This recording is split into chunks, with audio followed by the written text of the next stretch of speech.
गीता की ये तीन बातें हर मनुष्य को जान लेनी चाहिए। हम सभी कौरवों और पांडवों के बीच हुए महाभारत के युद्ध के बारे में जानते हैं। इस युद्ध में भगवान श्री कृष्ण अर्जुन के सारथी बने थे। जब अर्जुन के सामने अपने सगे भाई और गुरु युद्ध मैदान में आए तो अर्जुन उन्हें देखकर विचलित हो गए। भगवान श्री कृष्ण ने अर्जुन को गीता का उपदेश दिया। भगवान श्री कृष्ण के इस युद्ध में अर्जुन को दिए उपदेश को गीता ज्ञान कहा जाता है, जिसे हिंदू धर्म में श्रीमद् भगवत गीता के नाम से भी जाना गया है। इसमें लिखी 3 बातों के बारे में आज हम बात करने वाले हैं। अपने गुस्से पर नियंत्रण रखना। कुरुक्षेत्र के युद्ध में भगवान श्री कृष्ण ने अर्जुन को बताया था कि मनुष्य का सबसे बड़ा दुश्मन होता है उसका गुस्सा। गुस्से में मनुष्य की बुद्धि काम करना बंद कर देती है और वह यह समझ नहीं पाता कि वह क्या कर रहा है।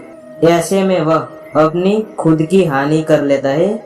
इसलिए अपने गुस्से पर नियंत्रण रखना बहुत जरूरी है। मनुष्य को सिर्फ कर्म करने का अधिकार है, फल की इच्छा ना करे।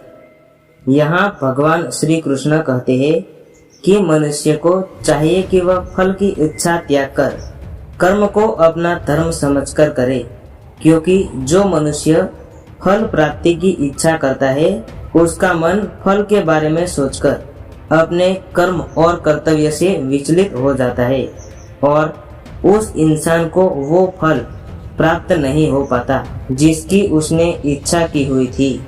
इसलिए भगवान श्री कृष्ण कहते हैं कि मनुष्य सिर्फ कर्म कर सकता है, फल कदापि मनुष्य के अधीन नहीं है। जो लोग फल की इच्छा से ही कर्म करते हैं वे लोग सुख दुख आदि के चक्र में फंस जाते हैं और उनकी शांति नष्ट हो जाती है। भगवान श्री कृष्ण कहते हैं मनुष्य अपने फल की चिंता को त्याग कर कर्म को अपना धर्म समझकर करे तो उसको फल अवश्य मिल जाएगा। हमारा शरीर और मन कैसे काम करता है?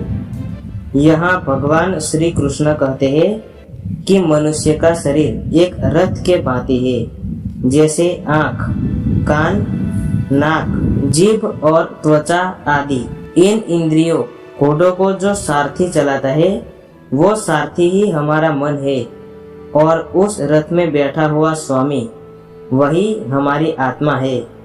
मनुष्य की इंद्रियां विषयों की ओर आकर्षित होती रहती है और ये सब तभी तक ही हो सकता है जब तक जीवात्मा अपने मन को काबू में ना लाए। जब तुम स्वयं मन के अधीन ना रहकर अपने मन को अपने अधीन कर लोगे, वही मन एक अच्छे सारथी की तरह तुम्हारे शरीर रूपी रथ को सीधे प्रभु के चरणों में ले जाएगा। यदि मन तुम्हारा स्वामी है और तुम उसके अधीन हो तो वो तुम्हें माया के बंधन में जकड़ता रहेगा और जब तुम अपने मन पर काबू पा लोगे और उसके स्वामी हो जाओगे तो वही मन तुम्हें मोक्ष के द्वार तक ले जाएगा।